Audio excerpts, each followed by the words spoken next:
At 2:13 a.m., aurora-like bands rolled over the valley. Transformers flashed in sequence, and every house, pump, and road light died. Tess Morgan lifted a scorched copper fuse beneath the clinic yard lights. Backup alarms started below, sharp enough to cut through the silence. Inside Ridge Clinic, Caleb Dunn said the diesel would last 36 hours. The wildfire had already crossed the West Ridge. From the dam overlook, Tess pointed at Greywake's dark turbine. It could restart the valley without waiting for the ruined national grid. In Turbine Hall, rust covered the controls. One green synchronization lamp had not lit in 12 years, and the cooling pipes were dry. Elias Voss arrived with mine trucks and fuel. He offered both only if his processing plant received the first electricity. At the manual spillway, Tess read the gauge twice. The reservoir stood at 38%, too low for a careless start. Ash fell over the valley as Tess tore Elias's contract. She announced a clinic-first black start and accepted the consequences in front of everyone. The clinic generator was already running hotter than its service sheet allowed, and 2 portable oxygen concentrators had been added after the outage. Tess compared their draw with the fuel gauge, while Caleb listed patients who could not travel through smoke. The group decided to reserve the remaining diesel for ventilation, refrigeration, and emergency lighting, accepting no powered comfort and a faster rise in corridor heat, in exchange for a truthful 31-hour clinic window after the new loads were counted. The diesel engine pulsed beneath the corridor floor. Alma Reed arrived with orchard workers carrying water, blankets, and battery lamps. She did not ask Tess for reassurance. She asked which plugs had to stay alive. Together, they disconnected laundry machines, kitchen heaters, and office equipment before anyone could quietly restore them. Warm air gathered wherever the ventilation slowed. The practical choice was to publish a visible, essential load list beside the generator bay. For Tess and Alma, the cost was arguments from adults who believed their own needs should rank higher. The benefit was a clinic demand small enough to measure instead of merely fear. Elias kept his trucks at the mine turnoff and instructed drivers to wait. Caleb saw the tactic clearly. Every lost hour made the bargain look less like coercion and more like rescue. He ordered the public road kept open and refused to let the convoy block evacuation lanes. The result forced Caleb to separate traffic control from the power dispute.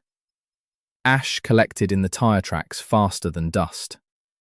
They carried less leverage over the mine's privately owned fuel forward, and gained an evacuation route that Elias could not close by simply parking across it. Greywake's shell had survived because concrete did not care whether the grid lived. Inside, dead insects filled the cabinet bottoms, the roof stayed dry, and 2 storage rooms could shelter a repair crew. Alma immediately separated drinking water from wash water. Rather than pretend the problem was solved, the group chose to establish the dam as an inspected refuge rather than a promised power station.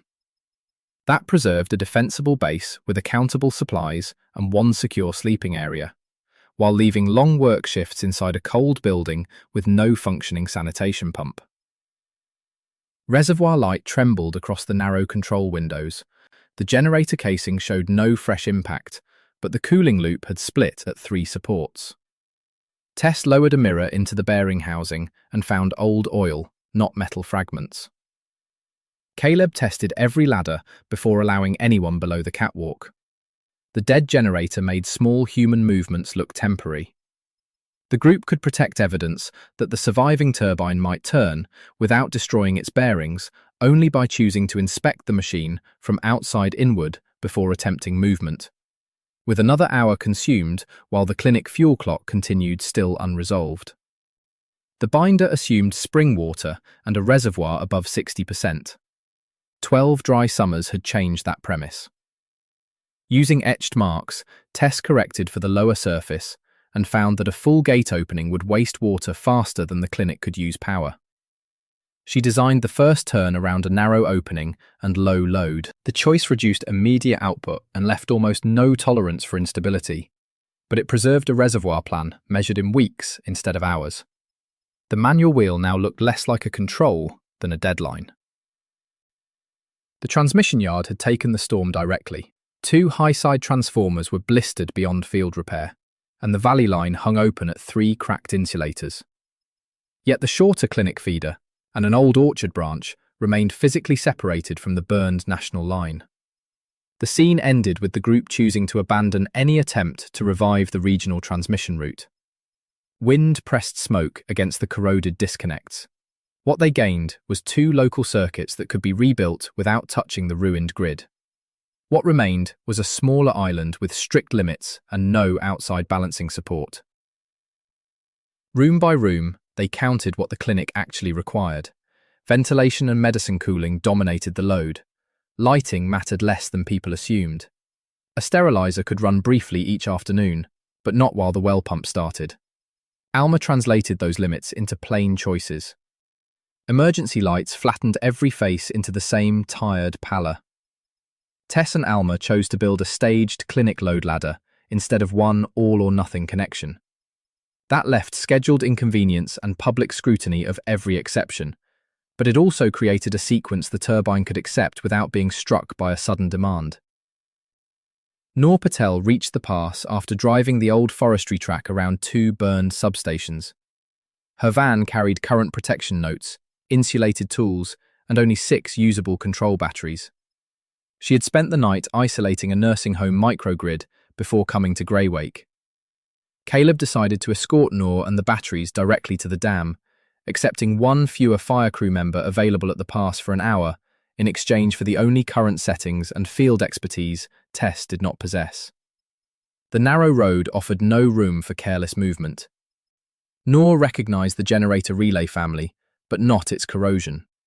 Her notes showed that the clinic feeder had been rebuilt 5 years earlier, with lighter cable than Tess remembered.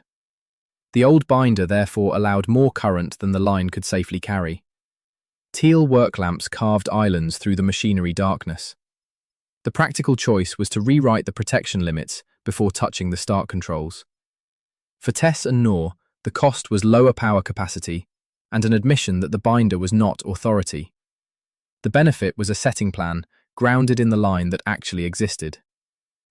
They recalculated available water, with the damaged turbine excluded. At 38% reservoir, 1 surviving unit could support the clinic and intermittent pumps if they resisted continuous household demand.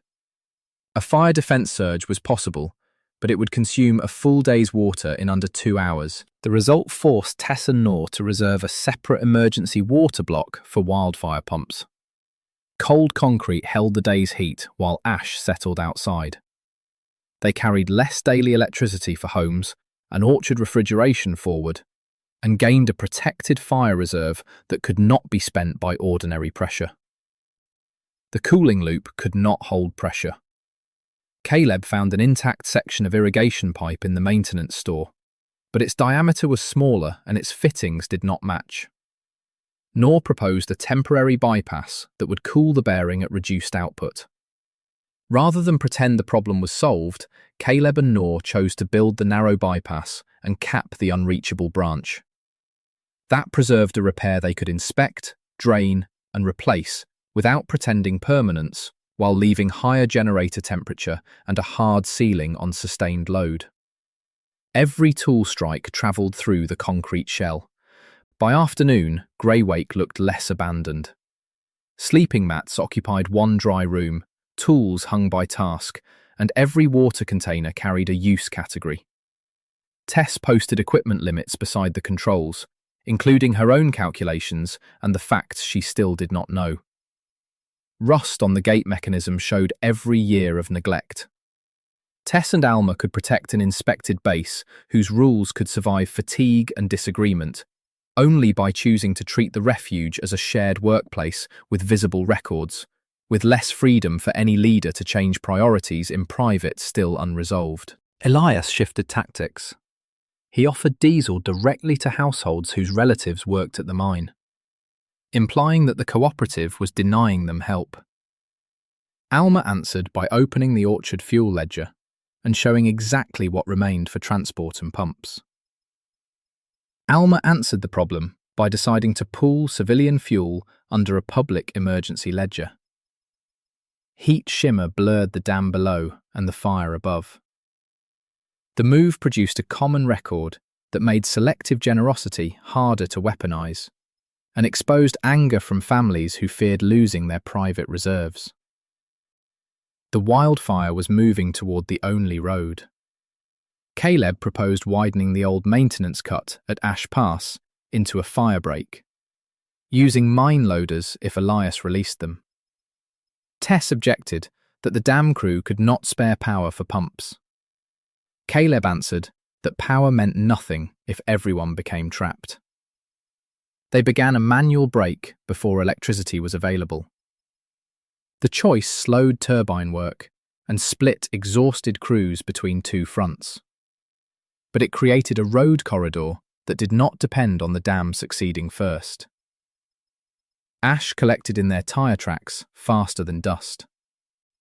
Their first open planning meeting was blunt. Tess wanted every skilled hand on cooling and controls. Caleb wanted road crews immediately. Alma forced both plans onto one board, counted adult volunteers by actual skill, and exposed that each leader had been assuming the same people twice. Reservoir light trembled across the narrow control windows. The group chose to split the workforce into fixed dam, clinic, and pass shifts.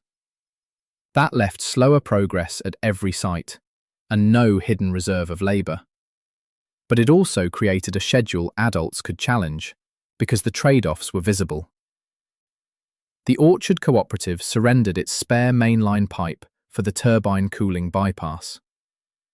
Moving it required the same truck Caleb needed for firebreak tools, so Alma combined both loads and accepted a slower, heavier trip through the pass. Alma and Caleb decided to deliver cooling parts and fire tools in one guarded convoy, accepting a single vehicle whose failure would delay two critical projects in exchange for enough material for the bypass without consuming mine-controlled equipment. The narrow road offered no room for careless movement. The replacement pipe fit only after Caleb cut away a warped support, and Noor built a stepped coupling from intact maintenance stock.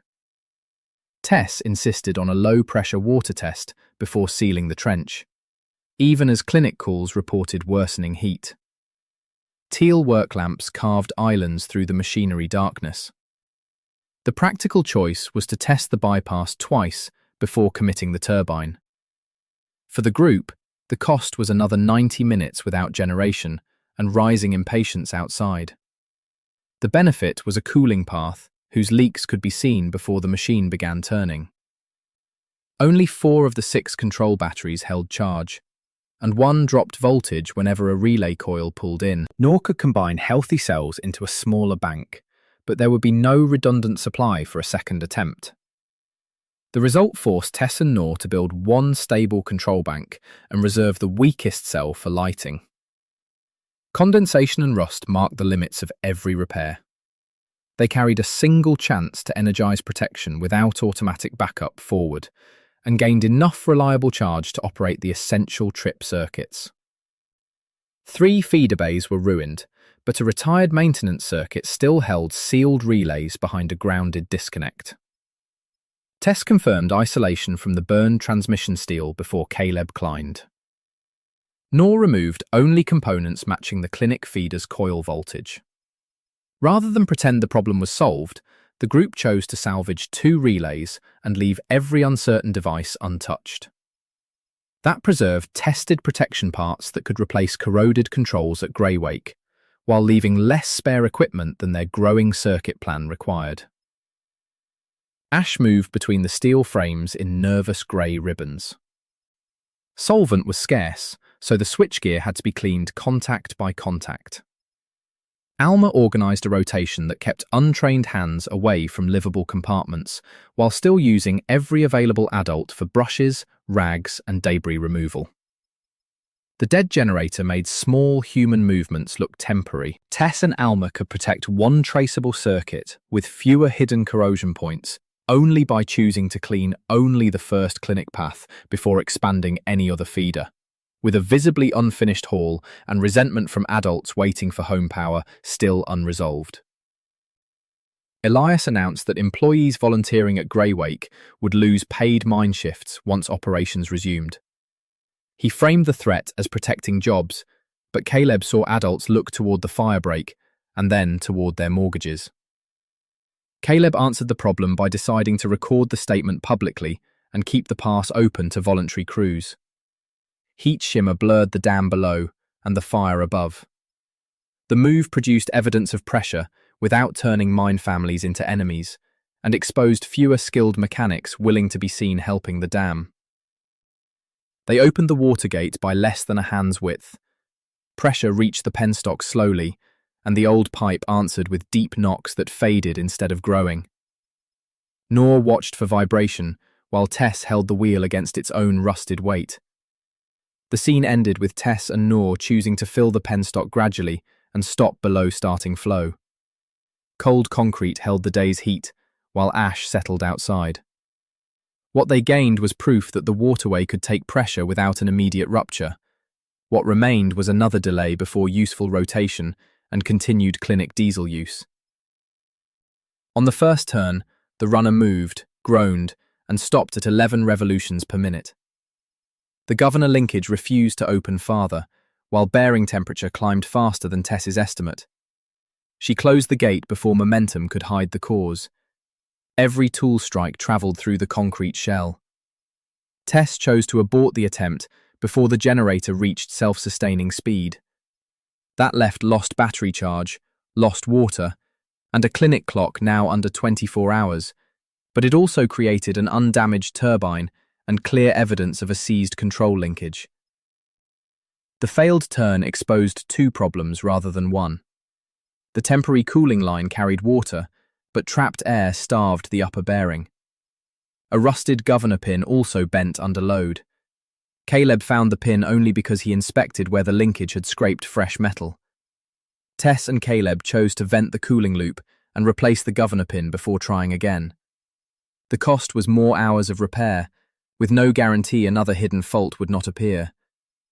The gain was specific mechanical causes instead of a vague belief that the turbine was finished. Without mine loaders, the firebreak advanced by chains, shovels, orchard tractors, and disciplined exhaustion. Caleb reduced its planned width to protect the road shoulder first. Alma kept water crews separate from cutting crews, so drinking supplies were not emptied into dust. Heat shimmer blurred the dam below and the fire above. The practical choice was to complete a narrower, continuous break before widening any section. For Caleb and Alma, the cost was less protection against a crown fire and more strain on volunteers.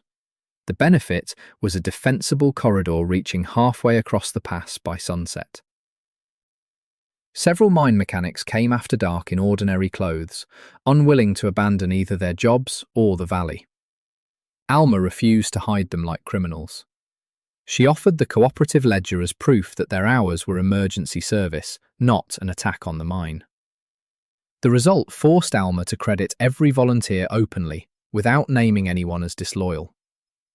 Ash collected in the tyre tracks faster than dust. They carried a sharper confrontation with Elias and possible lost wages later forward, and gained skilled hands for the firebreak and a record protecting workers from collective blame.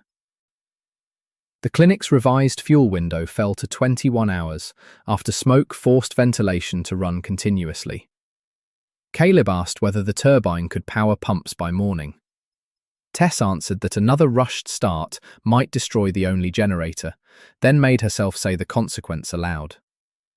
Tess and Caleb chose to attempt one repaired, low-speed turn before dawn, but promised no pump power. The cost was a narrow technical schedule colliding with immediate respiratory danger. The gain was shared understanding of what the next attempt could and could not deliver. Emergency lights flattened every face into the same tired pallor. The maintenance store had no correct pin. Caleb shaped one from a rated coupling bolt, keeping the original shoulder dimensions, while Nor rebuilt the worn bushing around it. They rejected 2 faster substitutions because either could shear unseen inside the governor.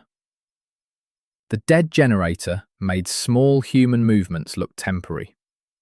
Caleb and Nor could protect a control joint that could be inspected after every low-speed test, only by choosing to fit the slower machined replacement and keep the linkage accessible, with another hour spent on a part smaller than a finger still unresolved.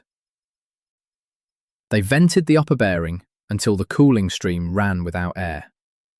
Tess then marked a temperature stop point 10 degrees below the binder's old limit, accounting for the narrower pipe and uncertain oil condition. Tess and Nor answered the problem by deciding to use the lower temperature limit, even if it shortened each operating window. Teal work lamps carved islands through the machinery darkness. The move produced a boundary based on the repaired system rather than the original design, and exposed less continuous output and mandatory cooling pauses during early runs. Before the second attempt, Alma took responsibility for elapsed time and reservoir loss. Tess had been trying to watch pressure, speed, and water simultaneously. Giving the timing rollaway felt minor, but it removed one dangerous point of private control. The scene ended with Tess choosing to delegate the waterlog and stop conditions to Alma. Cold concrete held the day's heat, while ash settled outside. What they gained was an independent check that could protect the reservoir when Tess narrowed her focus. What remained was the discomfort of letting a non-engineer halt the attempt. Water entered slowly, the governor pin held, and the runner climbed past the speed where it had failed.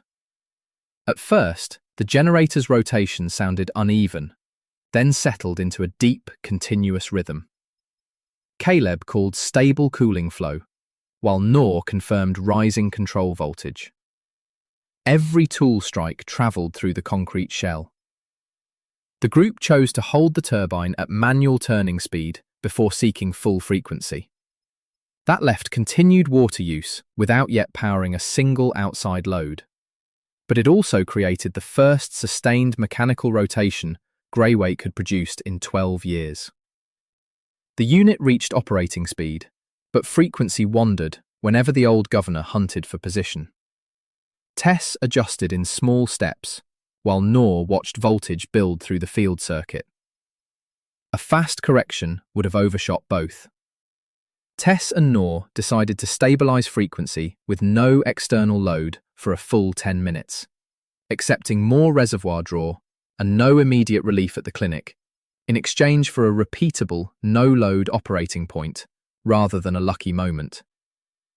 The dead generator made small human movements look temporary. They tested the rebuilt protection with a simulated overcurrent signal. The first relay hesitated because a spring had been installed backward during salvage. Nor corrected it, repeated the test, and watched the contact open within the new limit. Teal work lamps carved islands through the machinery darkness. The practical choice was to require 3 clean trips before connecting the internal bus. For Nor and Tess, the cost was additional battery drain and delay under a worsening clinic countdown. The benefit was proof that the generator could disconnect itself from a dangerous demand. The clinic line looked intact from the dam, but a leaning pole had reduced clearance above the access road. Caleb climbed only after grounding the dead feeder. He found heat-cracked hardware that would hold low current, but not the pump surge Tess had planned. The result forced Caleb and Tess to brace the pole and limit the first clinic connection to ventilation and cooling. Wind pressed smoke against the corroded disconnects. They carried no well pump or fire pump on the initial island forward, and gained a line capacity they could trust instead of an assumption made at distance. At the clinic, Alma rehearsed the transfer as if it were an evacuation. Ventilation, medicine refrigeration, and one treatment circuit would remain. Everything else would be physically unplugged before Greywake closed the feeder, preventing hidden loads from striking the turbine. Rather than pretend the problem was solved, Alma and Caleb chose to make the first connection smaller than the generator could theoretically carry. That preserved a load step gentle enough for Tess to observe and correct, while leaving dark rooms, no kitchen heat, and no powered well pump. Emergency lights flattened every face into the same tired pallor. The rebuilt internal bus closed with a hard mechanical sound. One lamp came alive, followed by the cooling pump and battery charger. The governor dipped, recovered, and held. Alma called the reservoir loss from the spillway log. The dead generator made small human movements look temporary. The group could protect a manually turning turbine upgraded into a self-supporting inspected refuge only by choosing to power only Greywake's own controls through the first operating hour, with clinic diesel falling below 16 hours while the dam tested itself still unresolved. They prepared to energize the clinic branch. Caleb asked one last time whether anyone at the clinic could be harmed by a bad connection. Tess explained that the feeder would trip locally before the generator if Nor's tests were right, but she refused to call it risk-free. Tess and Caleb chose to close the clinic feeder only after the diesel generator was isolated. The cost was a brief interval when the clinic would have no source at all. The gain was a clean transfer without two unsynchronized machines fighting each other. Teal work lamps carved islands through the machinery darkness. The clinic went silent for 6 seconds when Caleb opened the diesel breaker. Then Greywake voltage arrived weakly, too low for the ventilation motors. The line drop was greater than Tess's field estimate, and Alma stopped the transfer before motors stalled hot. The scene ended with Alma and Caleb choosing to return temporarily to diesel and remove another layer of clinic demand. Each medical machine turned electricity into borrowed time. What they gained was motor protection preserved and a measured voltage problem to solve. What remained was less than 14 hours of fuel and a failed first transfer. The low voltage came from resistance at an old disconnect, not the line itself. Its copper jaws were black with oxidation beneath a clean outer face. Nor dismantled the joint, while Tess cleaned and reassembled each contact under measured pressure. Ash moved between the steel frames in nervous grey ribbons. Tess and Nor chose to repair the single high-resistance joint before changing generator voltage. That left another transfer delay, and no guarantee the next contact was sound. But it also created a lower loss path that did not endanger clinic equipment with overvoltage. The second transfer arrived at full voltage. Ventilation motors started one at a time. Medicine refrigeration followed, and the treatment circuit closed last. The turbine frequency dipped only within Nor's limit. Caleb shut the diesel fuel valve rather than leaving the engine idling. The group decided to hold the clinic on its smallest stable island for 2 hours, accepting no water pump, no sterilizer, and no spare power for households. In exchange for a clinic microgrid that stopped the diesel countdown without exhausting the turbine.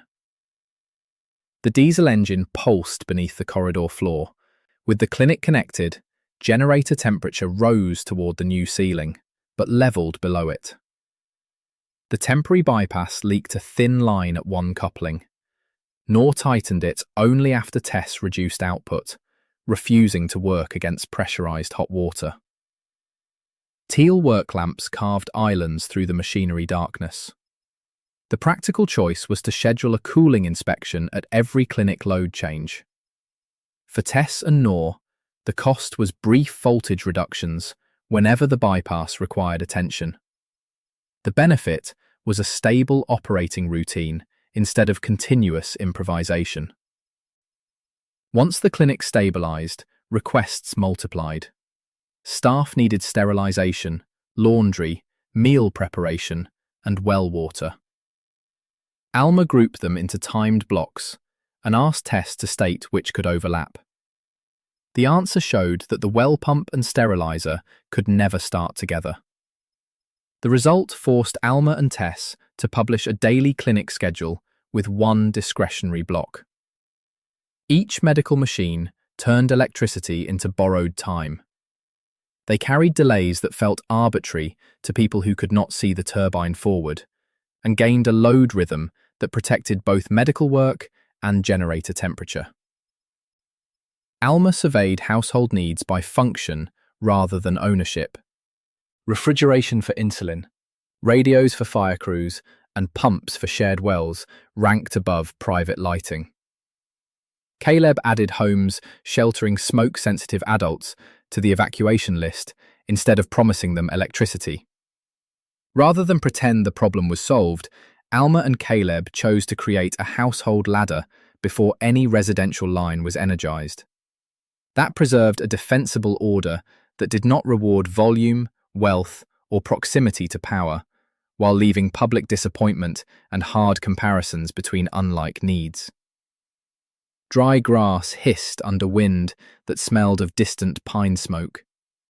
The orchard branch could form a second small island, but its cable shared a corroded junction enclosure with the old mine feeder.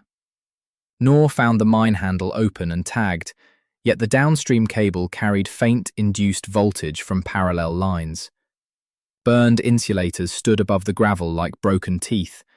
Noor and Tess could protect a safer path for later expansion and a record of the feeder's actual condition only by choosing to ground and verify the mine feeder before touching the orchard branch, with hours spent on a circuit they did not intend to power still unresolved. Elias returned with one loader and enough diesel to widen the firebreak, but he attached a new condition: a guaranteed mine allocation after the clinic.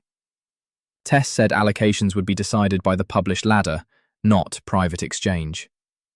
Tess answered the problem by deciding to accept neither the loader nor a secret future promise. Heat shimmer blurred the dam below and the fire above. The move produced a boundary, preventing emergency aid from purchasing permanent priority, and exposed slower firebreak work and anger from adults who saw usable machinery standing idle. The mine feeder's external tag was newer than the dust around it. Caleb noticed fresh tyre impressions near the rear gate, while Noor found the ground switch stiff from years of disuse. Someone had inspected the bay recently without entering it in the dam log. The scene ended with Noor and Caleb choosing to add a physical ground and seal the bay before energizing the orchard line. Wind pressed smoke against the corroded disconnects. What they gained was a visible barrier that would reveal any later interference. What remained was open suspicion without proof of who had entered or why. Caleb wanted fire pumps next. Tess wanted household refrigeration because the reservoir reserve could support it longer. Their disagreement sharpened when smoke crossed Ash Pass. Alma placed both uses on the same chart, including water cost, generator heat, and people affected. Reservoir light trembled across the narrow control windows. The group chose to test one fire pump before adding residential load. That left a full day's emergency water reserve reduced by the test, but it also created real pump data that could replace argument before the fire arrived. The old pass pump started hard and drew nearly twice its nameplate current. Noor stopped it before the clinic voltage sagged, then found a jammed intake screen packed with roots and silt. Caleb cleared it by hand from the shallow reservoir. Caleb and Noor decided to clean the intake and repeat the starts with the clinic warned, accepting another controlled brownout risk and further reservoir loss in exchange for a pump surge low enough to fit the planned emergency ladder. The narrow road offered no room for careless movement. On the second pump test, clinic voltage dipped but recovered. Alma had shed kitchen and office circuits seconds before the start, proving the load ladder could coordinate distant sites. Tess realized the grid would survive only if people treated timing as shared work. Warm air gathered wherever the ventilation slowed. The practical choice was to formalize a call and response procedure before every large load. For Alma and Tess, The cost was slower service and dependence on disciplined communication. The benefit was a controllable pump start without sacrificing ventilation or medicine cooling. By the third operating day, Greywake supported its own controls, the clinic's essential circuits, and scheduled fire pump tests. The green synchronization lamp remained lit during the coordinated sequence, though the generator temperature approached its limit each time. The result forced Tess, Noor, and Alma to declare the clinic microgrid operational, but freeze all further expansion. Condensation and rust marked the limits of every repair. They carried growing pressure from dark homes and the mine's idle workforce forward, and gained a visible third-stage base with rules, logs, cooling, and protected medical power. Elias began claiming that Tess had enough power but preferred controlling scarcity. He promised continuous household electricity if the mine managed Greywake. Alma answered by reading the actual generator ceiling, pump surge, and reservoir reserve from the posted ledger. Rather than pretend the problem was solved, Alma chose to invite households to verify their own entries and challenge errors openly. That preserved public knowledge strong enough to compete with a simpler false promise, while leaving slower meetings and exposure of every imperfect estimate. Dry grass hissed under wind that smelled of distant pine smoke. The Orchard Cooperative had 3 surviving battery banks that could soften household load changes. To connect them safely, Greywake needed a synchronization check between the dam's island and the Orchard branch. Noor assembled the settings packet from current notes and Tess's binder. Burned insulators stood above the gravel like broken teeth. Tess and Noor could protect a low-consequence trial that could expose phase or protection errors only by choosing to test the Orchard branch with batteries isolated and no household circuits attached, with another complex switching step before any resident received power still unresolved. The synchronization lamp flashed green, then ambered out as the Orchard test breaker closed. A heavy torque pulse struck the generator, clinic lights browned, and the feeder relay opened later than Noor expected. Tess pulled the field back before the turbine oversped. Tess answered the problem by deciding to return the Orchard branch to open ground and freeze expansion. Teal work lamps carved islands through the machinery darkness. The move produced an intact generator and recorded meter traces showing exactly when protection lagged and exposed shaken confidence, lost water, and a clinic that had felt the error. In the packet, Tess found a phase delay setting carrying Noor's initials. It matched the relay's late action.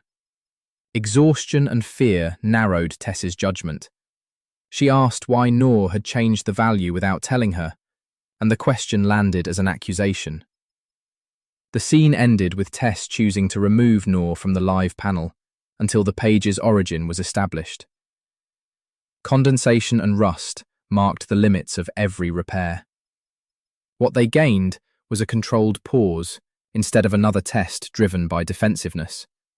What remained was damaged trust and one fewer expert during a critical shutdown. Noor examined the sheet away from the turbine. Her initials were real, but they marked a review she had performed 12 years earlier. The copied page omitted the margin where she had rejected the delay. Its whole pattern matched Tess's abandoned design binder, not Noor's current notes. Reservoir light trembled across the narrow control windows. Noor and Alma chose to trace the copy page before arguing about intent. That left time lost while the clinic remained on a reduced load, but it also created physical proof that the unsafe setting came from Tess's old draft. Tess found the source in her own early design. She had once allowed a longer phase delay because the planned transformer could absorb the mismatch. That transformer was never installed.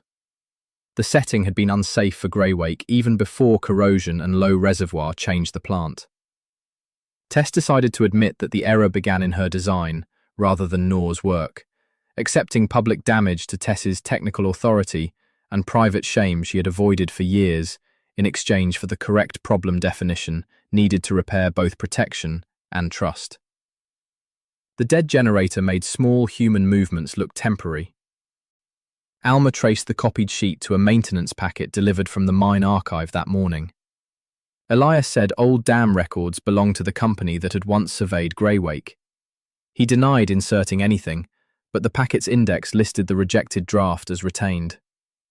Heat shimmer blurred the dam below and the fire above. The practical choice was to secure the archive packet and record its delivery chain. For Alma, the cost was evidence of access without complete proof of sabotage. The benefit was a factual link between Elias and the page designed to implicate Noor. Tess told the clinic crew that the failed test used her old, unsafe setting and that she had wrongly blamed Noor.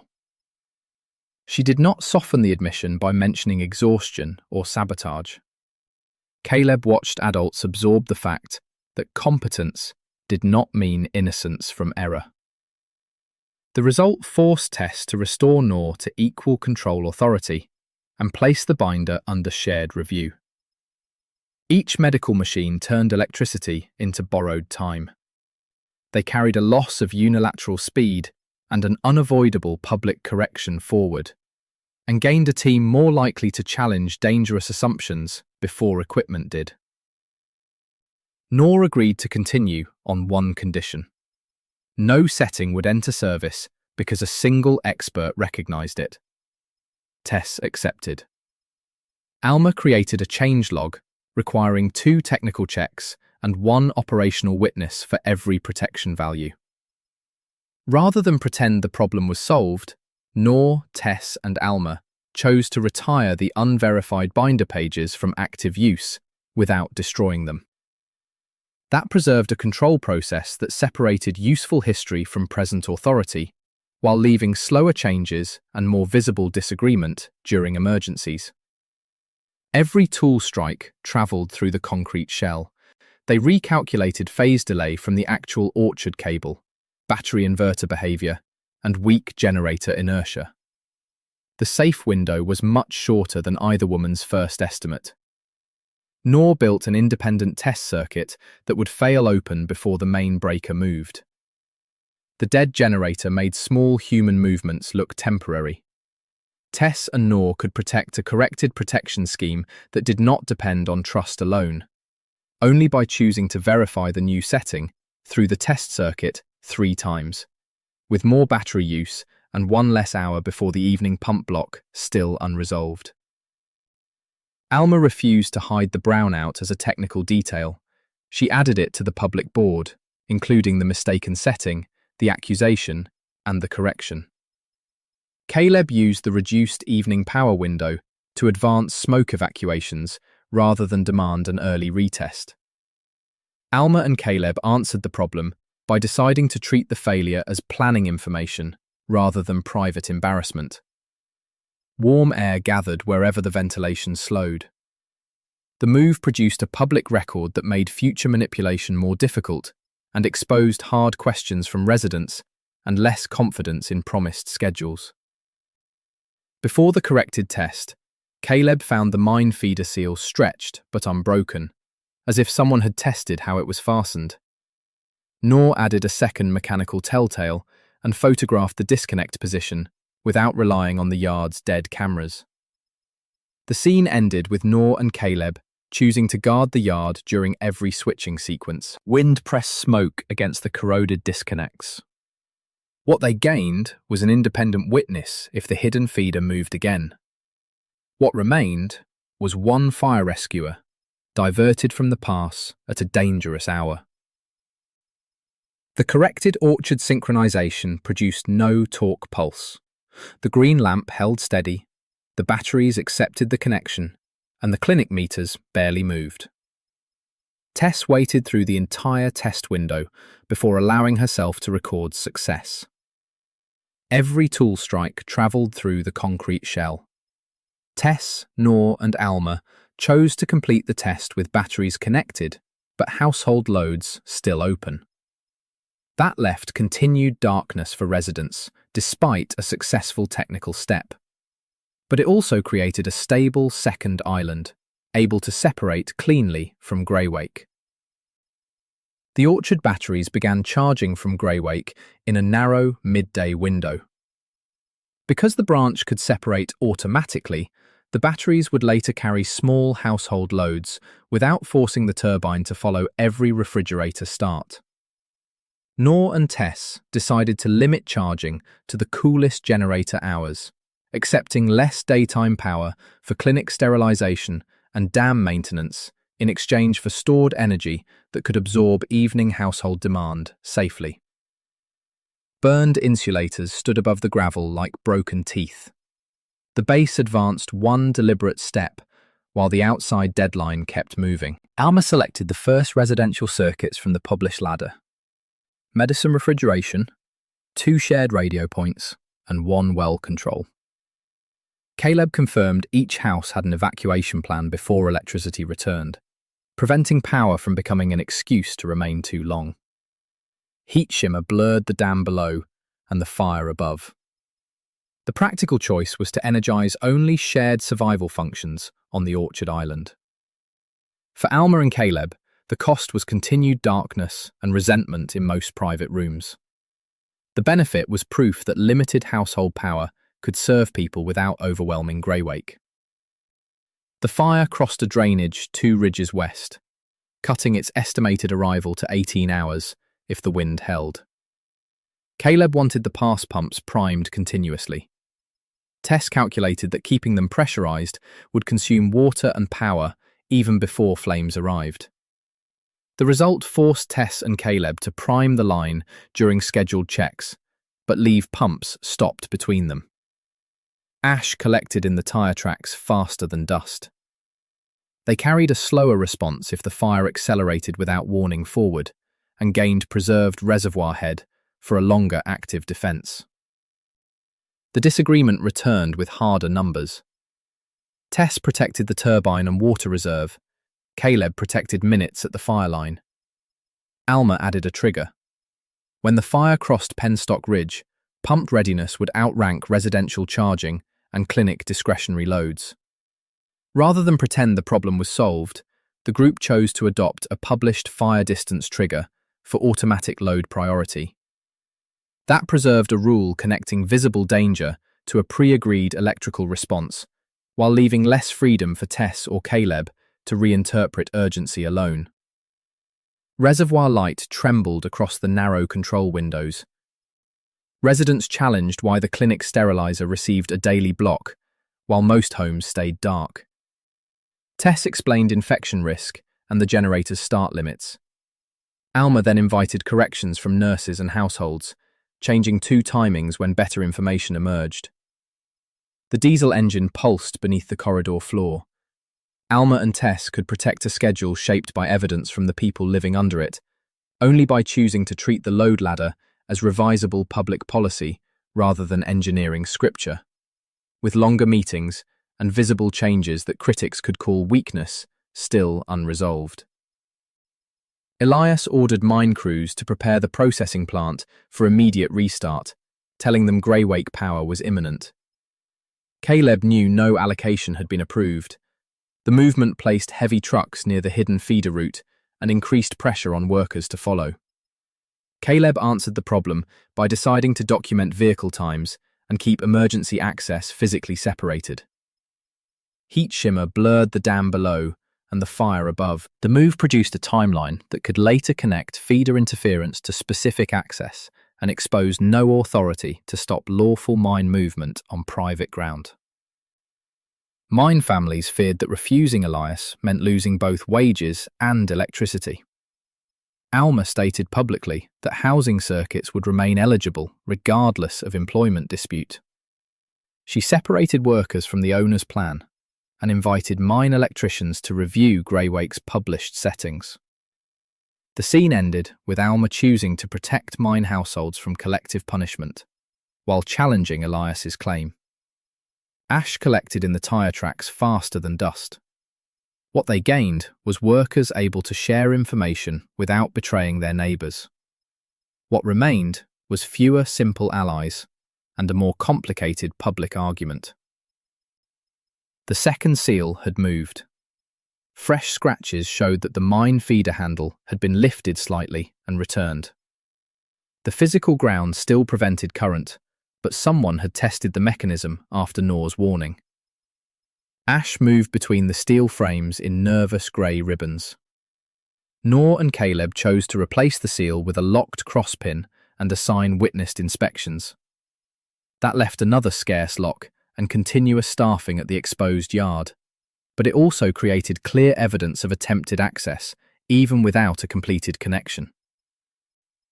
They rebuilt the mine and orchard protection paths as if both could be hostile loads. The clinic feeder would remain highest priority, while any unexpected demand on the mine branch should trip before frequency collapsed. Corrosion made the mechanical disconnect less trustworthy than the relay. Tess and Nor decided to add an independent electrical trip upstream of the mine bay, accepting more complexity and one salvaged relay removed from reserve in exchange for a second layer of defence against unauthorised load. The dead generator made small human movements look temporary. Mine loaders never arrived, but orchard tractors widened the most vulnerable section of firebreak. Caleb concentrated on curves where flame could jump the road. Alma moved cut brush downhill so the work did not create a new fuel wall. Heat shimmer blurred the dam below and the fire above. The practical choice was to finish the weak bends instead of chasing equal width everywhere. For Caleb and Alma, the cost was narrower protection on open ground and exhausted machinery. The benefit was a pass shaped around real fire behaviour rather than appearance. The orchard island carried its first evening schedule. Shared refrigeration, radios, and the well ran from batteries, while Greywake reduced output to cool. When one resident plugged in an unauthorised heater, the local branch tripped without disturbing the clinic. The result forced Alma and Nor to restore the branch only after the heater was removed and the cause explained. Ash collected in the tyre tracks faster than dust. They carried a public confrontation over one private choice forward and gained evidence that small islands could contain mistakes instead of spreading them.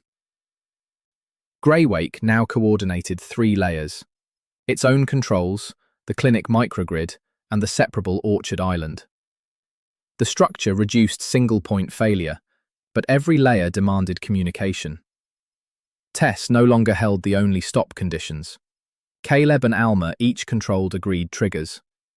Rather than pretend the problem was solved, the group chose to operate the night schedule under shared authority. That preserved a base that grew through distributed responsibility rather than Tess's command, while leaving slower decisions when voices disagreed and no room for secrecy. Every tool strike travelled through the concrete shell. Just after midnight, the fire crossed Penstock Ridge. The published trigger activated without debate. Caleb called for pump priority, and Tess acknowledged it before checking the generator, refusing to reopen an argument the valley had already settled. The narrow road offered no room for careless movement. Tess and Caleb could protect a response begun by rule before panic could rearrange priorities, only by choosing to shift from preservation mode to active fire defence, with rapid reservoir draw and immediate loss of residential charging still unresolved. Alma shed every discretionary clinic circuit: sterilisation, kitchen heat, offices, laundry, and the shared charging table. She kept ventilation, medicine cooling, and treatment power. The change freed enough capacity for the pass pumps without asking medical staff to improvise under pressure. Alma answered the problem by deciding to hold the clinic at its pre-agreed fire minimum. Warm air gathered wherever the ventilation slowed. The move produced a clean load block the turbine could carry, beside the pumps, and exposed deferred medical support work and colder meals. The pass pump started against a primed line and reached pressure within seconds. Nor monitored current, while Caleb opened only the sections protecting the road and evacuation turnout. Water struck the dry break, in controlled arcs instead of disappearing into unthreatened ground. The scene ended with Caleb and Noor choosing to wet the critical bends first and keep reserve hose valves closed. Ash collected in the tyre tracks faster than dust. What they gained was a functioning fire defence circuit tied directly to the load ladder. What remained was uneven protection across the pass and constant crew coordination. Pump load pushed the generator temperature within 4 degrees of the stop point. The bypass coupling began weeping faster. Tess reduced orchard charging to 0 and lowered clinic voltage slightly within equipment tolerance, but the thermal rise continued. Every tool strike travelled through the concrete shell. Tess and Noor chose to cycle the fire pump in measured bursts instead of running continuously. That left pressure gaps at Ash Pass and more complicated field timing, but it also created cooling intervals that could keep the turbine alive through the night. Alma released a spare orchard refrigeration coil that could act as a secondary heat exchanger. Caleb rigged it above the service trench, and Noor plumbed it into the return loop. The added volume risked more air pockets, so Tess refused to install it while fully loaded. The group decided to shut the pump for 8 minutes and expand cooling under controlled pressure, accepting an exposed fire break during the pause in exchange for lower generator temperature for every later pump cycle. The dead generator made small human movements look temporary. Wind drove smoke into the clinic intake, forcing ventilation to its highest setting. The added load arrived during a pump restart and pulled voltage down. Alma delayed the well block and moved ambulatory adults away from the leakiest wing. Warm air gathered wherever the ventilation slowed. The practical choice was to protect ventilation before restoring any delayed water use. For Alma and Caleb, the cost was dry taps and greater reliance on stored containers. The benefit was clinic air movement stable enough to avoid evacuation into the smoke. After 3 hours of fire defence, reservoir head had fallen faster than the model predicted. The old penstock leaked under higher flow, and every pump cycle demanded a sharper gate correction. Tess estimated only 9 more hours at the current pattern. The result forced Tess and Alma to shorten pump bursts and protect a final 2-hour emergency reserve. Cold concrete held the day's heat while ash settled outside. They carried more heat on the fire break and visible pressure drops at hose ends forward, and gained a guaranteed last defence if the wind shifted toward the clinic. Caleb said shorter bursts would let embers establish in the break. Tess answered that emptying the reservoir before dawn would end both pumps and clinic power. Neither was wrong, and both were speaking from different clocks. Rather than pretend the problem was solved, Tess and Caleb chose to ask Alma to enforce the published reserve, while Caleb redesigned field timing. That preserved technical protection and fire urgency held inside one accountable rule, while leaving a decision neither lead fully wanted. Dry grass hissed under wind that smelled of distant pine smoke. Alma converted the reduced water allowance into a pulse schedule. Caleb repositioned crews so each burst soaked a new hot edge, and Noor matched motor starts to the turbine's cooling intervals. The network became coordinated rather than merely powered. The narrow road offered no room for careless movement.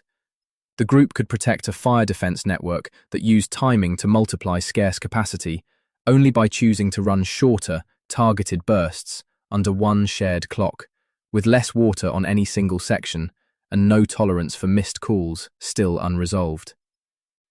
By dawn, the pass had a linked defence. Pump intake, main hose, branch lines, wet bends, and marked refuge zones. Orchard tractors had scraped the ground. Clinic crews had supplied spare hose. Mine workers had joined off-shift. Caleb and Alma answered the problem by deciding to treat the network as common infrastructure rather than a fire department asset. Heat shimmer blurred the dam below and the fire above. The move produced a visible fourth-stage base extending Greywake's power into physical protection and exposed shared maintenance duties during exhaustion.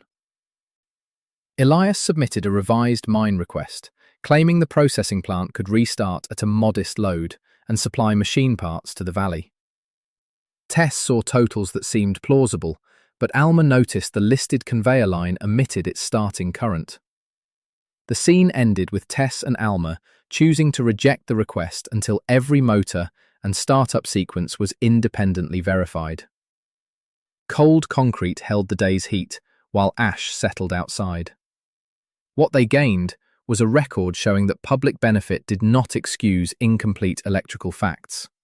What remained was continued mine closure and sharper economic pressure. During the next yard inspection, the locked crosspin was gone. Its retaining wire had been cut cleanly, and the disconnect handle sat a fraction above fully open. The electrical trip remained armed, but the mechanical barrier had been deliberately weakened. Ash moved between the steel frames in nervous grey ribbons.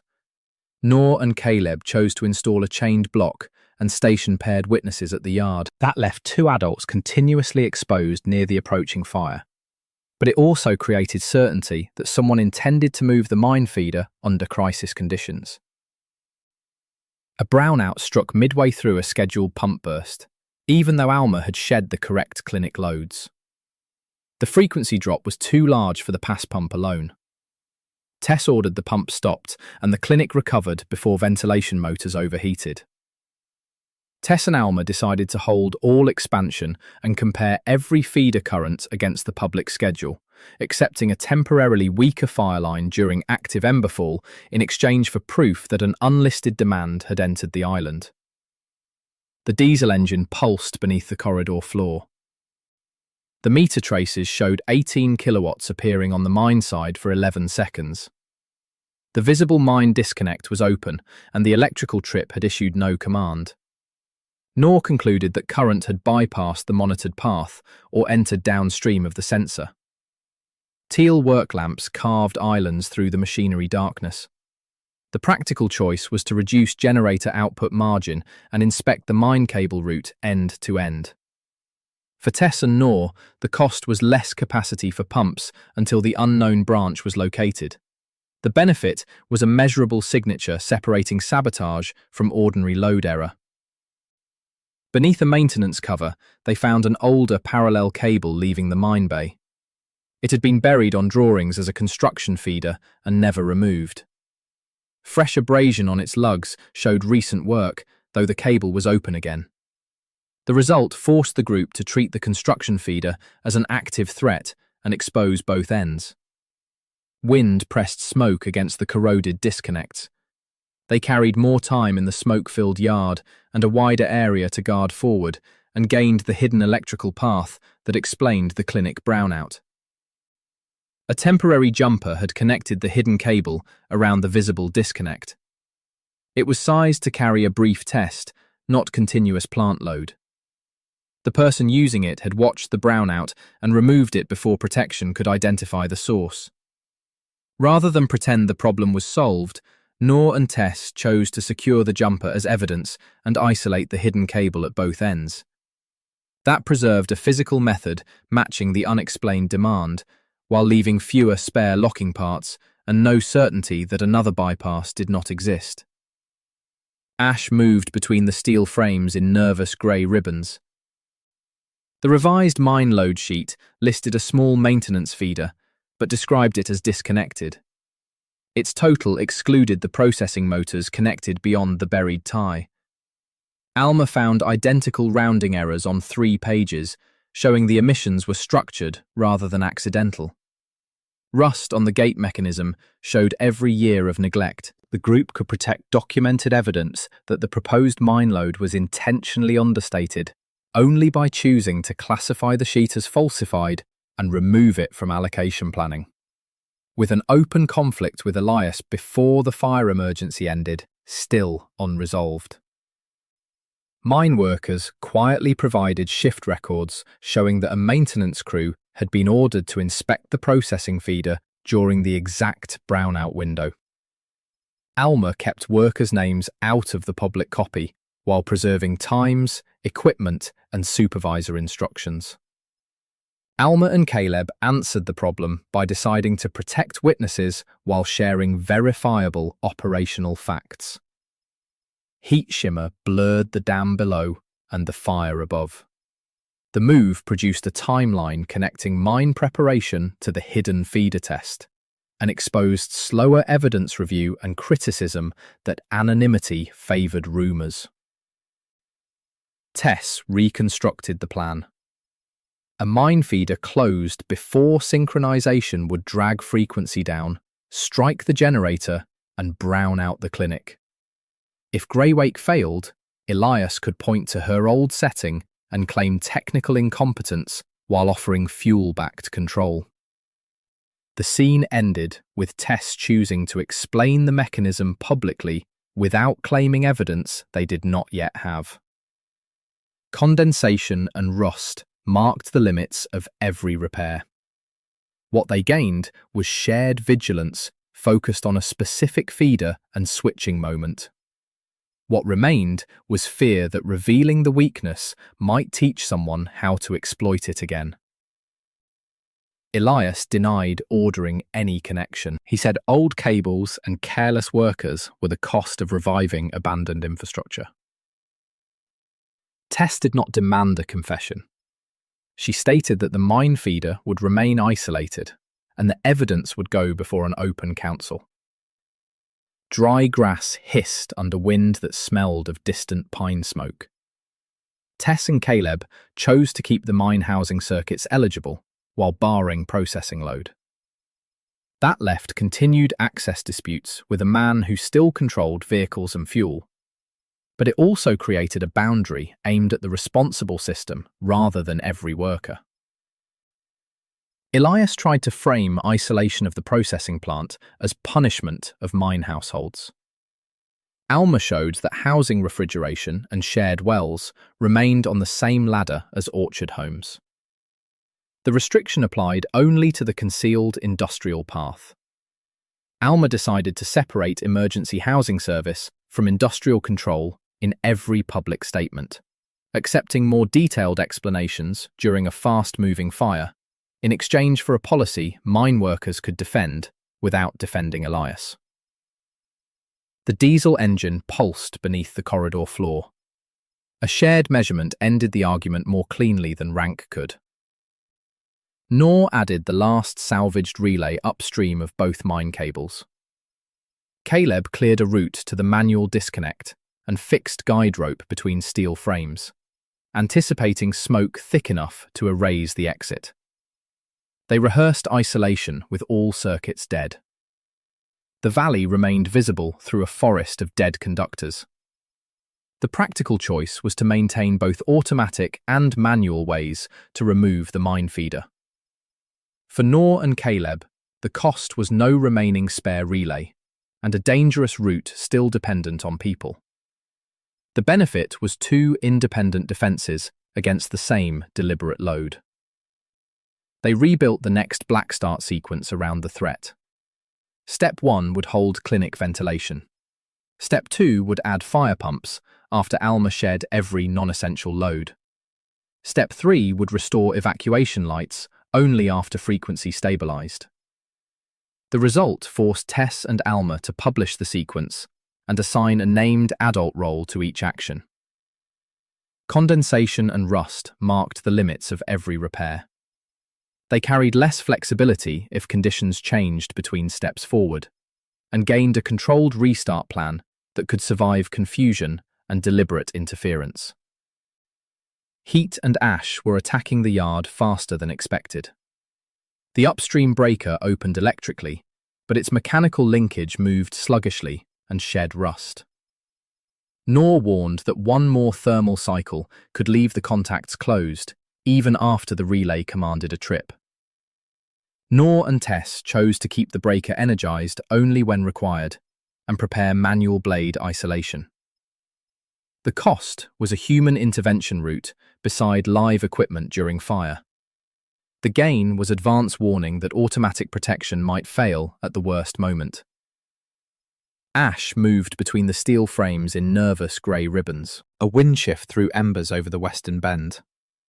The firebreak held at ground level, but spot fires ignited brush beyond it. Caleb moved hose crews to the inner edge, while Alma began the next evacuation group before the road filled with smoke. The narrow road offered no room for careless movement. Caleb and Alma could protect a protected space, where vehicles could turn without blocking escape, only by choosing to sacrifice the outer hose branch and defend the turnout. With loss of a prepared section and a shorter usable road corridor still unresolved. Fire reached both sides of the pass, trapping the Western work crews inside the defended corridor. Caleb estimated 90 minutes before radiant heat made the exposed road unusable. Tess checked whether evacuation lights and pumps could run together under the final reserve. Caleb and Tess answered the problem by deciding to hold the route for one coordinated evacuation rather than repeated trips. Heat shimmer blurred the dam below and the fire above. The move produced a single movement plan, matched to the grid's remaining capacity, and exposed adults forced to leave tools, vehicles, and private property behind. Flames reached Penstock Ridge and heated the yard's western steel. One clinic conductor sagged toward its support, reducing clearance, but not yet faulting.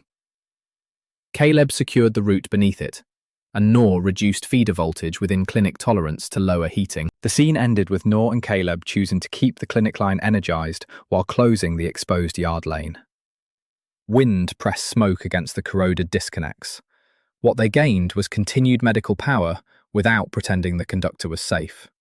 What remained was a narrower, manual isolation approach and reduced voltage margin. The clinic could not evacuate every dependent adult through a dark corridor. Greywake had to support ventilation and route lighting during the movement.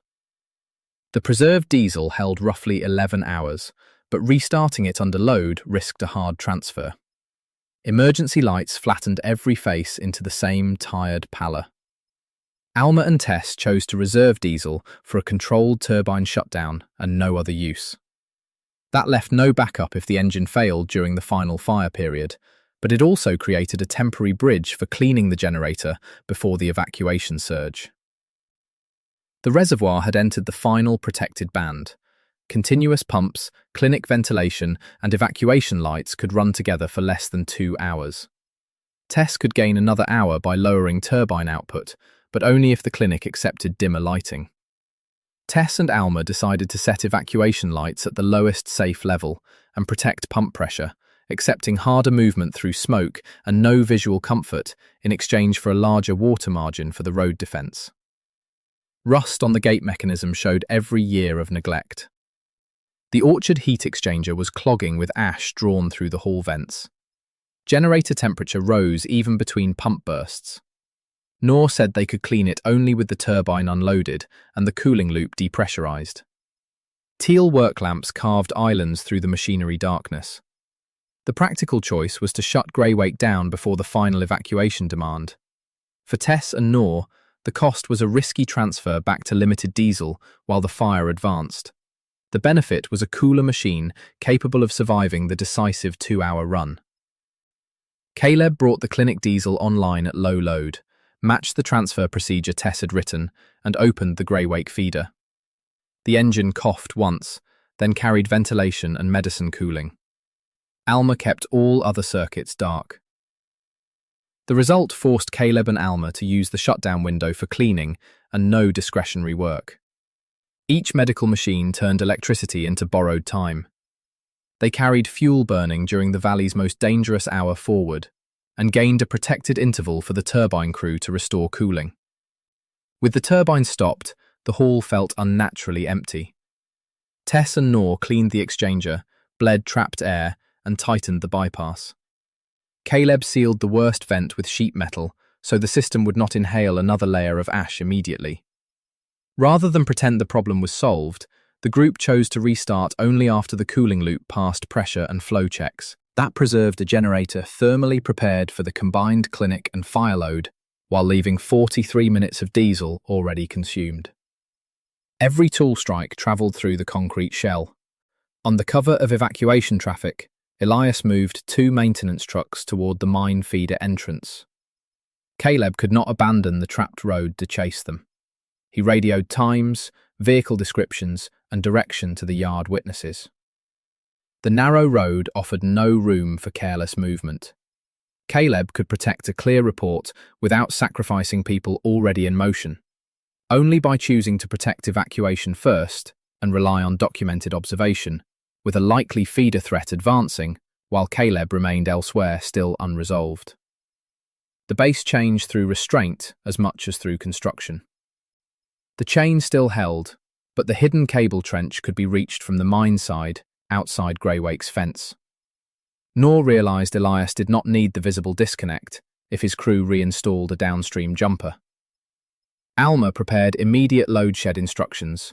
Nor and Alma answered the problem by deciding to place witnesses at the upstream blade and trust no downstream isolation. The valley remained visible through a forest of dead conductors. The move produced a final defence, located where the hidden feeder could actually be stopped, and exposed direct exposure to live steel as the yard heated. Before restarting, Tess described the worst case plainly. If the hidden mine feeder closed and the corroded breaker stayed shut, someone would have to open the upstream blade by hand. She did not assign the task or hide the exposure. The scene ended with Tess choosing to ask Caleb and Nor whether they accepted the manual isolation risk. Condensation and rust marked the limits of every repair. What they gained was consent grounded in the exact failure they might face. What remained was possible severe injury and no promise the route would remain open. Caleb agreed to clear the route, not touch live equipment. Nor agreed to operate the blade if voltage conditions allowed. Both required Tess to shut down if their radio failed for more than 30 seconds. Tess accepted their stop condition. Every tool strike travelled through the concrete shell. The group chose to share the climax decision instead of turning technical authority into command. That left a shutdown threshold that might end clinic ventilation and pumps, but it also created a plan every participant could refuse or halt. Alma walked through the final load shed with clinic staff. At her call, every non-essential circuit would open, including orchard refrigeration and dam workshop power. Caleb began moving the slowest evacuees while Diesel still carried the clinic.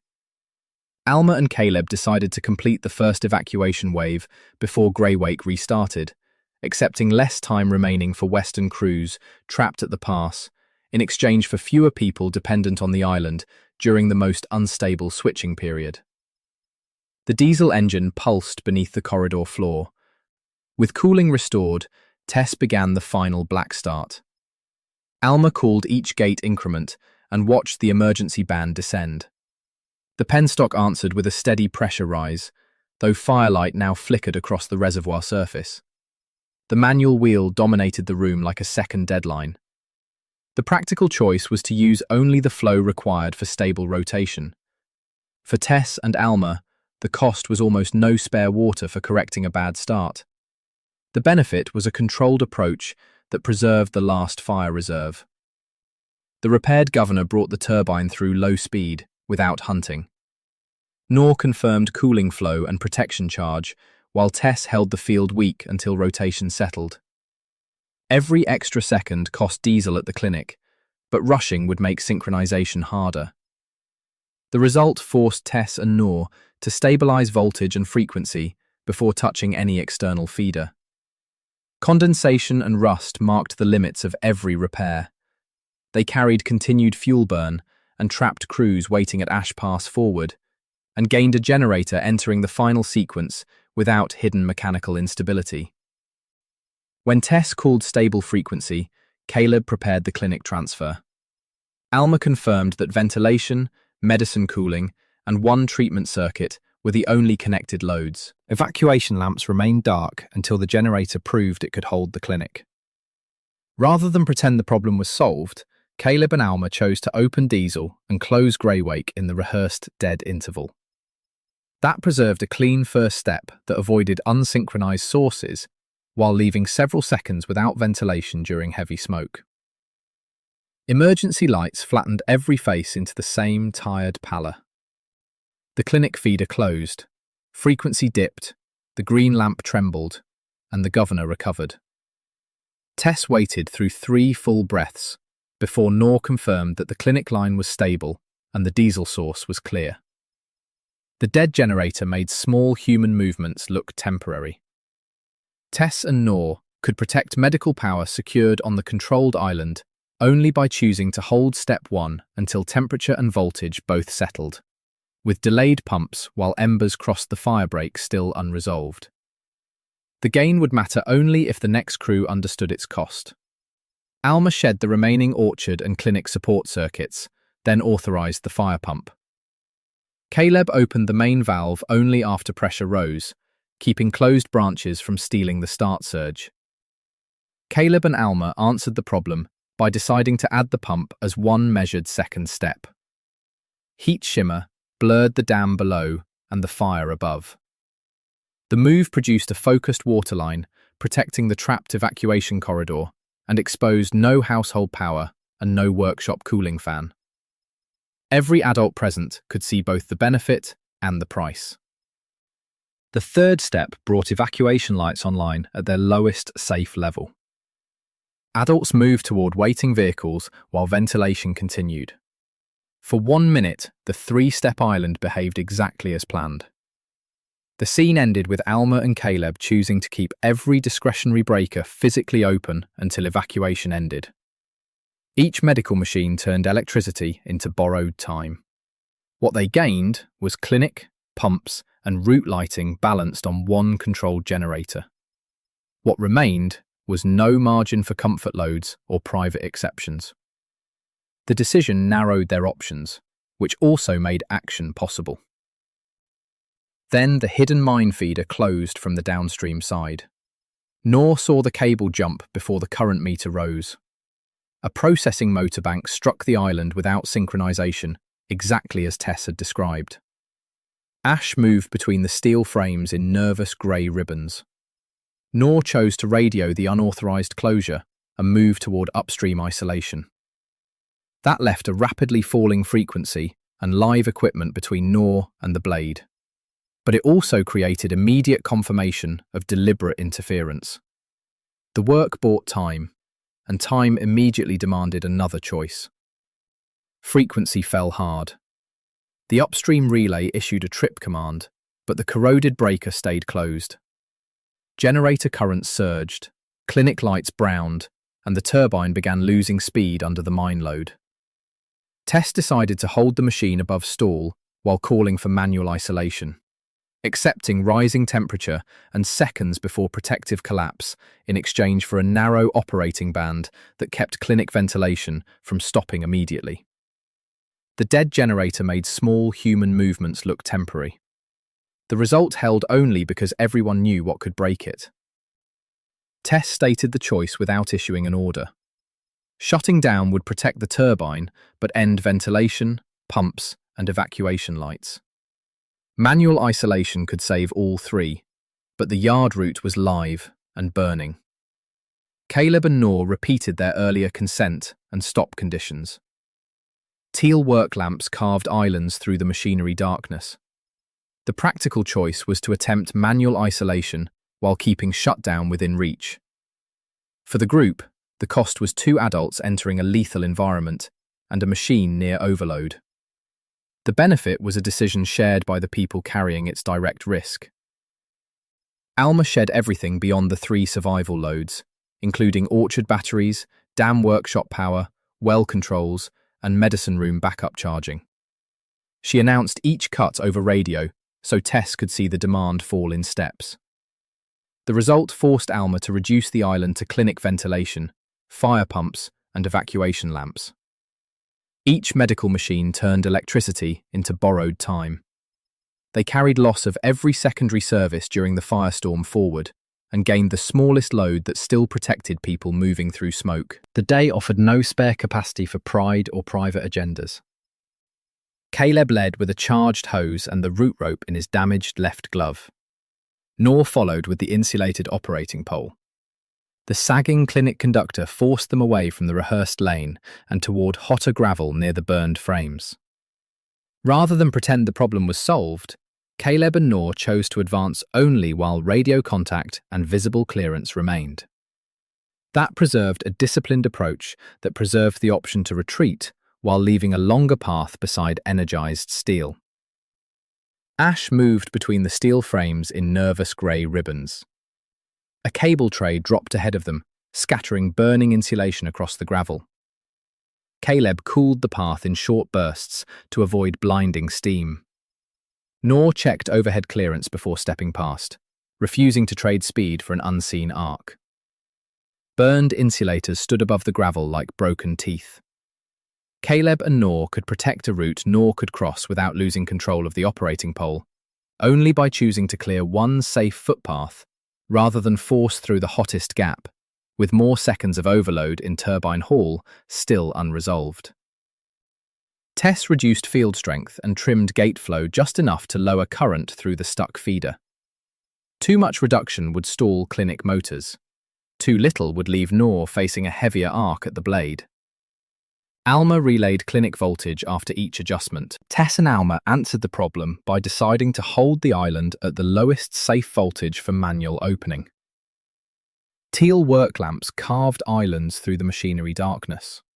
The move produced reduced electrical stress at the switchyard blade and exposed dim evacuation lamps and weakening pump pressure. Nor reached the blade and found its hinge nearly seized. Her first pull moved it less than a finger width, enough to draw a bright arc, but not break the circuit. Caleb called the movement and held the route clear. The scene ended with Nor and Caleb choosing to pause for Tess to reduce current before a second pull.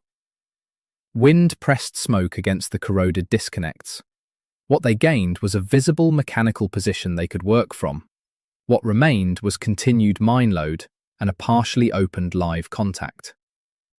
Smoke and vibration had loosened 2 paper tags on the old panel. Tess took the scorched fuse from her tool pouch and hooked it beside the corrected mine circuit, using its blackened copper as a visible marker. It was not carrying current. It kept her hand from choosing the adjacent clinic control. Every tool strike travelled through the concrete shell. Tess chose to reduce the minefield command while preserving the clinic feeder. That left one manual distinction between circuits during failing visibility, but it also created a clear control reference tied to the first night of the collapse. At Tess's call, Nor pulled again. Caleb braced her harness without touching the operating pole. The seized hinge broke free, the arc stretched, and the upstream blade opened fully across a visible air gap. Nor and Caleb decided to lock the blade open and withdraw along the guide rope, accepting heat, falling embers, and no spare time for inspecting damage, in exchange for complete physical isolation of the hidden mine feeder. Burned insulators stood above the gravel like broken teeth. Even a small correction mattered when the whole system rested on one machine. Mine current vanished. The turbine accelerated toward overspeed as the stolen load dropped away, and Tess caught it with the governor before protection tripped the whole island. The green lamp returned, first wavering, then steady. Teal work lamps carved islands through the machinery darkness. The practical choice was to hold clinic power alone until frequency stopped climbing. For Tess, the cost was a brief reduction in pump pressure during the recovery. The benefit was a stable first controlled step after isolation. They carried the new limit forward as carefully as any physical tool. Alma confirmed that clinic voltage had recovered and ventilation motors were cool enough to continue. Tess kept the clinic feeder alone for the required interval, resisting calls to restore the pump immediately. The result forced Tess and Alma to complete the clinic stabilization step exactly as published. Each medical machine turned electricity into borrowed time. They carried another minute of fire growth at the pass forward and gained medical power no longer threatened by the mine feeder. The measured result gave them discipline, not reassurance. After Nora and Caleb cleared the yard, Alma authorized the second step again. The pump motor started cleanly under the corrected island. Water pressure returned to the wet bends where spot fires had begun crossing. Rather than pretend the problem was solved, Caleb and Noor chose to restore only the main fire defense branch. That preserved enough pressure to defend the evacuation corridor, while leaving unprotected outer sections and exhausted hose crews.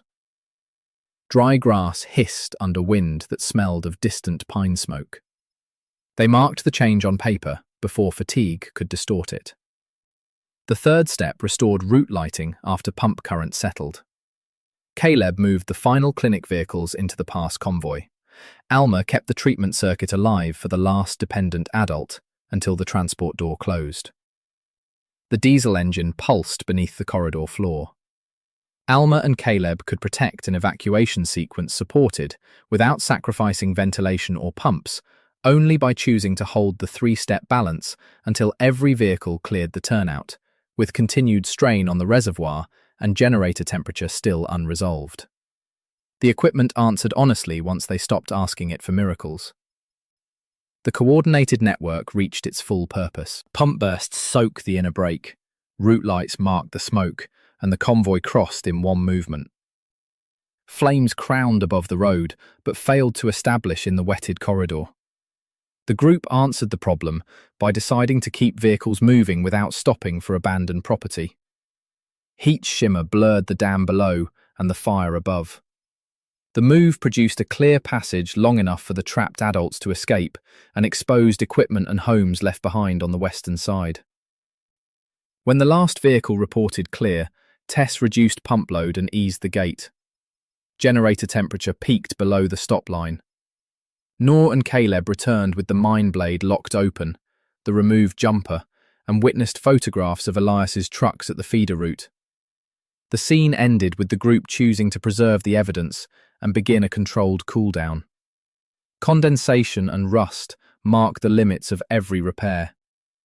What they gained was a green lamp that held because shared actions matched the published plan.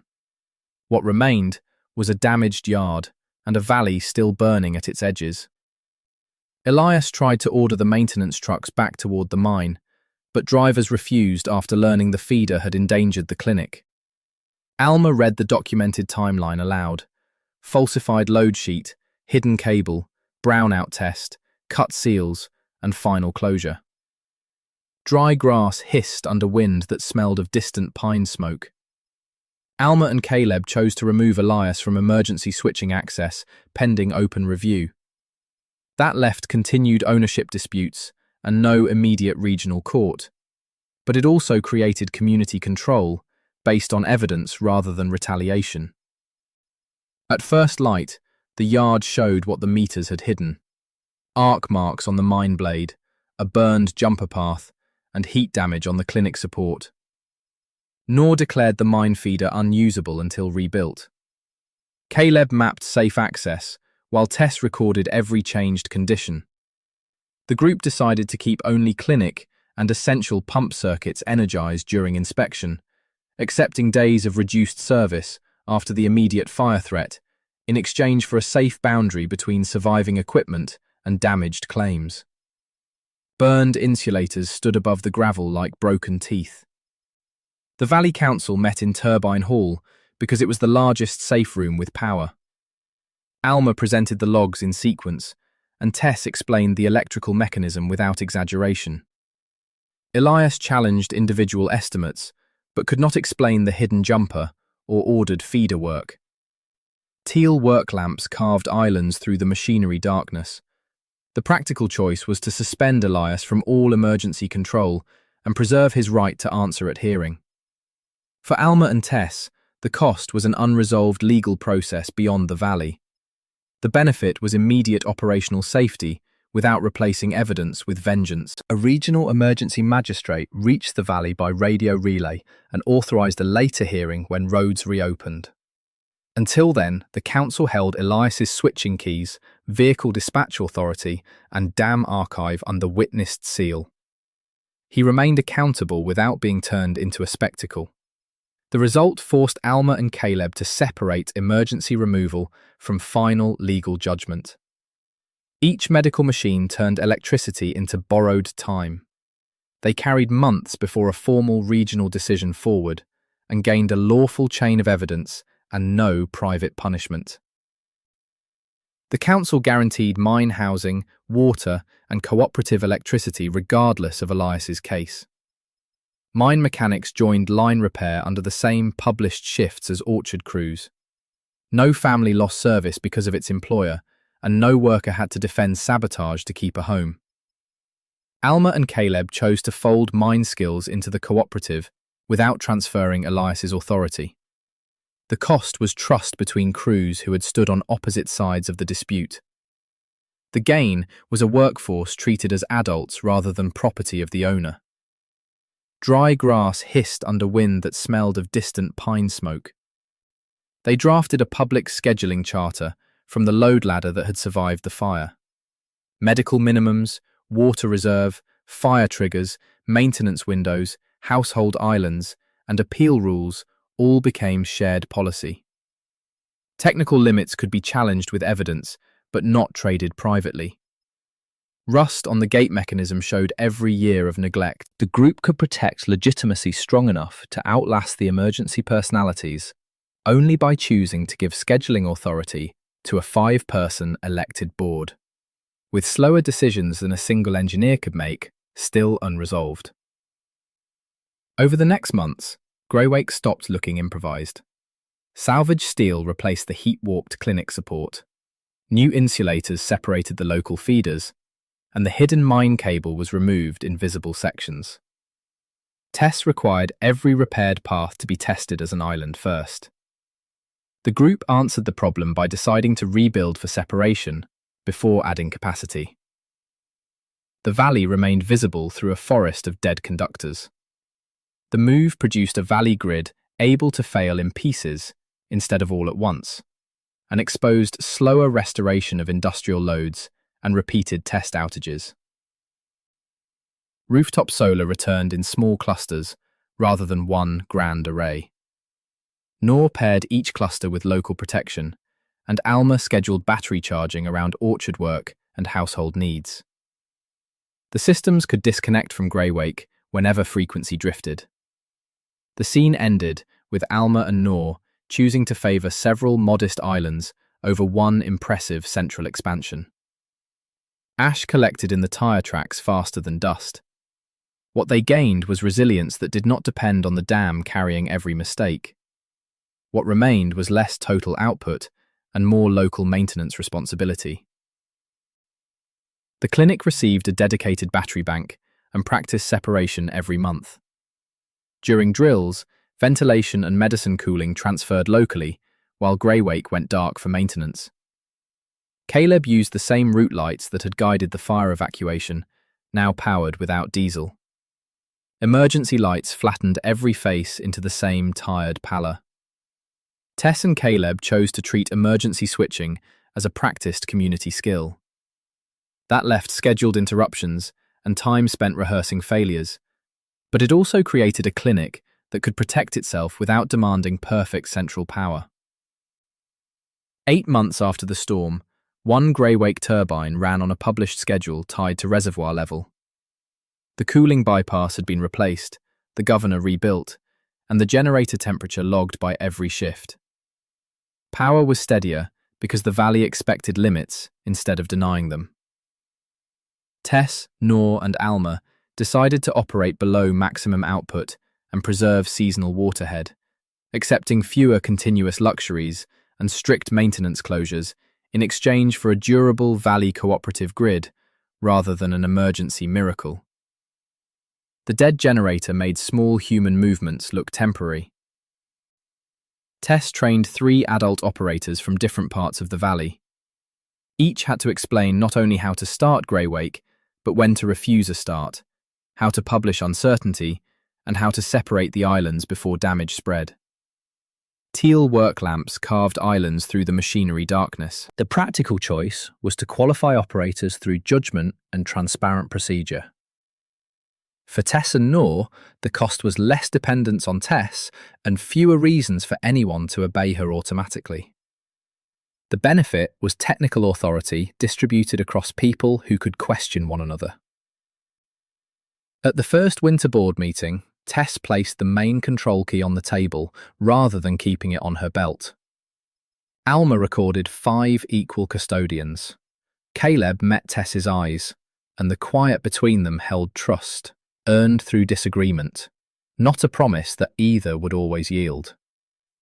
The result forced Tess to remain an engineer on the board instead of becoming Greywake's owner. Cold concrete held the day's heat, while ash settled outside. They carried shared decisions that could overrule her forward and gained the authority structure Tess had once feared was impossible.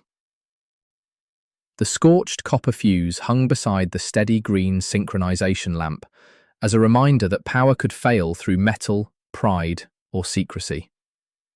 Below it, the public schedule named who carried each risk and who could stop the machine. Greywake supplied the clinic, pumps, homes, and mine workshops in measured turns, while smaller islands stood ready to separate. Tess handed the night shift to another trained operator, left the control key with the 5-person board, and walked outside beside Caleb into a valley lit by shared limits. Subscribe to the Shelter Protocol for more complete survival stories.